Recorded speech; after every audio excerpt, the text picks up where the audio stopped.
আজকের এই ভিডিওটি কুমড়ো গাছ নিয়ে। দেখুন কুমড়ো গাছটা কীরকম আপনা আপনি তরতর করে বাইছে। আমার এইটা একটা বেল গাছ, এই বেল গাছের নিচে আপনা আপনি হয়েছিল কুমড়ো গাছটা। ওইখানটায় গোড়াটা, ওই গাছের পাশে আমি ওটাকে দড়ি দিয়ে বাইয়ে দিয়েছি বেল গাছের সঙ্গে। তারপর দেখুন কেমন আপনা আপনি বাইছে গাছটা। এবার একটু যত্ন করলেই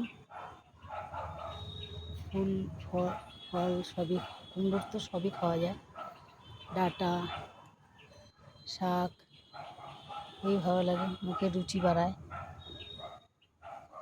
আর কুমড়ো ফুল বড়া খাওয়া যায়। আপনার একটু যত্ন করলে হয়তো ফলও পাওয়া যাবে। কাঁচা কুমড়ো পাকা কুমড়ো সবই খাওয়া যায়, ভালোও লাগে খেতে। গাছের আর নিজস্ব বাড়ির গাছের জিনিস তার স্বাদই আলাদা। ঠিক, আজকের ভিডিওটা এই পর্যন্তই।